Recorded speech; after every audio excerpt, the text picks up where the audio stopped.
All cycling lovers know that Eddy Merckx is the best rider in history. He conquered the best race in the world on 5 occasions, but it could have been a 6th. Today, we'll tell you how a punch deprived the best rider in the world to win his 6th Tour. Do you want to know what happened in the 1975 Tour de France? Then stay here with me as I'll tell you. The month of July in 1975 saw a special aroma come out of France. The biggest race, the Tour de France, was set to begin, and on the starting line was the greatest rider in history, Eddy Merckx, who was going for his 6th final triumph in this race, which would place him atop in the Mount Olympus of the Tour de France, since at that time he was tied with Jacques Anquetil, something that the rest of the field, especially the French, weren't willing to do. If you like our topic today, subscribe to help us tell you more stories. That edition would begin in the Belgian city of Charleroi, where Merckx arrived as the current world champion. In addition to triumphing throughout the season in Liège, Milan, San Remo, Amstel, and the Tour of Flanders, it seemed as though the Grand Boucle would have an owner, the same as in 5 of the last 6 editions. In the prologue, he wouldn't manage to take the yellow jersey, but he would score the second half behind the debutant Francesco Moser. The Italian couldn't have a better debut, as he got the stage and the lead that he retained until the short time trial of the 6th day. In it, Merckx would take the victory, and with it, the yellow garment of the leader. 3 days later, in a new time trial in the second sector of stage 9, the Belgian would confirm his lead. Only Thevenet seemed to hold his purse, but he was already in the general classification with more than 2 minutes to go. The Cannibal seemed launched for his 6th tour. Despite this, the race was very long, and there were still high mountain stages to be raced. In the second Pyrenean stage, which ended in Saint-Lary-Soulan, Thevenet attacked and managed to cut time to the leader. The advantage at the end of the day was still wide, 1.5 minutes, but the important thing about this day is the form that Thevenet showed. He was in great shape and he was willing to do battle in the Alpine stages. There were still 4 major mountain stages in which France was going to attend expectantly the battle that was going to be disputed between its local hero, Bernard Thevenet, and the tyrant 5-time champion of the race, Eddy Merckx. On Friday, July 11th, the dispute of the 14th stage between Aurillac and the volcano that majestically dominates the vicinity of Clermont-Ferrandel, the Puy de Dome, was to take place. A peak where, for various circumstances, the Belgian champion could never get his hand raised.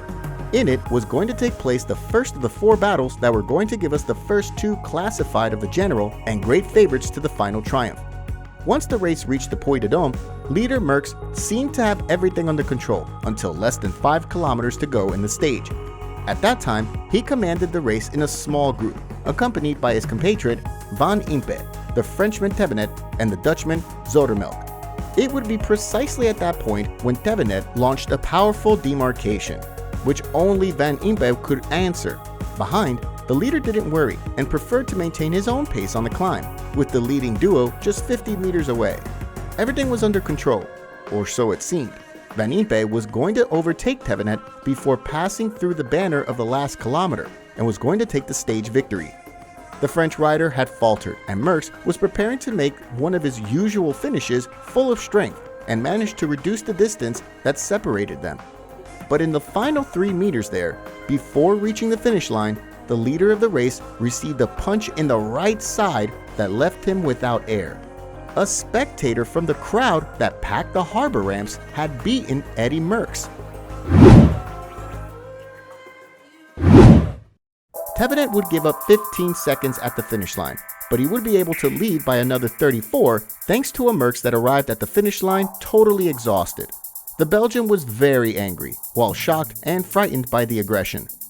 Once the Belgian was in the dressing room, he was very sore.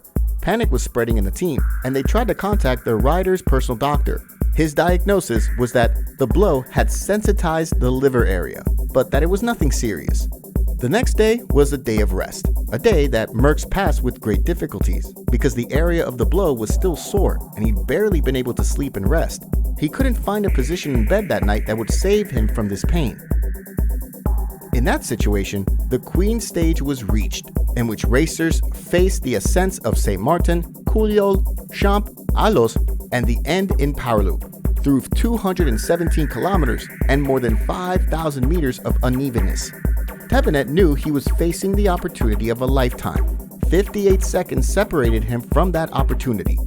Merckx, for his part, was nervous because he knew that the stage was long and hard, and he hadn't been able to eat well because of the digestive problems resulting from the punch to the liver. Molteni, the team leader, marched from the beginning trying to control all movements, knowing that Merckx was not in full power. The intensity with which the favorites had faced the Col des Champs would mean that at the penultimate port of the day, the Col d'Alos, only 5 riders arrived, the first 5 of the general. By order, Merckx, Thevenet, Zoetemelk, Svanimpe, and Gimondi. Until that moment, Merckx was able to control his pain without problems. The Belgian did so well going into the final kilometer of the ascent, he observed how Thevenet was suffocated and went into action. He launched an attack with which he left alone, seeking to sentence the general. At the base of the power loop, Eddy Merckx arrived with about 2 minutes ahead of the chasing quartet, and the dream of winning the 6th Tour seemed to be coming true. But sometimes, dreams turn into nightmares, and at the base of that last port, Merckx's nightmare had just begun. The Belgian lost the pedal stroke, and he ran out of strength, and his legs were not able to maintain a good rhythm. Couple this with the fact that his stomach was burning, he saw the finish line, but he was quickly overtaken by the Italian Gimondi. It didn't take long for Thevenet to make his appearance either, making a change of pace, leaving behind the yellow jersey, leaving in search of his first tour. On the way, he would also reach Gimondi and take the stage and the precious yellow garment that at the time was worn by a runner who was crawling along the ramps of the port. At the finish, Merckx would give up almost 2 minutes, but he was not going to look for excuses. It's the same time lost. I tried everything and I lost everything. It's over. I won't win this tour, he admitted. Back at the hotel, he saw a huge bruise that almost reached his chest. Simply dantesque. But a champion can never give up, and that's the maxim that the current world champion was going to carry out in the remainder of the race, starting with the 16th stage. A day with the mountainous difficulties of Vars and the mythical Izoard. In the Alpine Colossus, Bernard Thevenet was intractable, and following the advice of a luxury spectator that day, Louison Bobet, that a champion always enters the Casse Deserté alone, he did the same. His lead at the end of the day was going to go up to 3 minutes and 20 seconds in the general classification with respect to the second classified, Eddy Merckx. The Tour was French. Despite the disadvantage and his own physical problems, Merckx still didn't give up. Before starting the 17th stage, he hooks up with the Danish Ole Ritter and gives himself a good blow in the face. Doctors advise him to abandon the race, but he cannot do that. He has to honor the future champion. A few minutes later, on the descent of the first port of the day, La Madeleine launched a new attack. Thevenet was again behind the Belgian, but counted on the collaboration of Zoetemelk and Moser in his fight, which managed to neutralize him. In the Colombière, he would attack again and would reach about 2 minutes of advantage over the leader, who, thanks to the help of several of his teammates, would again neutralize that disadvantage. At the finish line, both runners would arrive along with Zoetemelk, almost 4 minutes behind the winner of the day, the Spanish Vicente López Carril. Once the stage was over, Merckx would be diagnosed with a fractured jaw, so the world of cycling couldn't get out of its amazement at the exhibition made by the cannibal. From that moment until the end of the tour, he suffered from tremendous pain, being constantly insisted by the doctors to abandon the race. Merckx's response was the same throughout.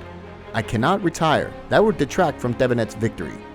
4 days later, Merckx was to attend as a luxury spectator the coronation ceremony of Frenchman Bernard Thevenet on the Champs-Élysées. The Belgian wasn't going to get, either that year or later, his 6th tour, which would have elevated him to the top of cycling's Olympus. He didn't win, but the cannibal had made one of his greatest demonstrations as a rider. Would Merckx have achieved his final and 6th Tour de France if he hadn't received that punch? It's a question that no one will be able to answer, but we would like you to leave your opinion in the comments. What is certain is that Merckx arrived in France that year being hated by the French public, tired of seeing him win, and left without achieving the victory, but having managed to enter the hearts of all French people. If you want to continue enjoying epic stories, don't miss this.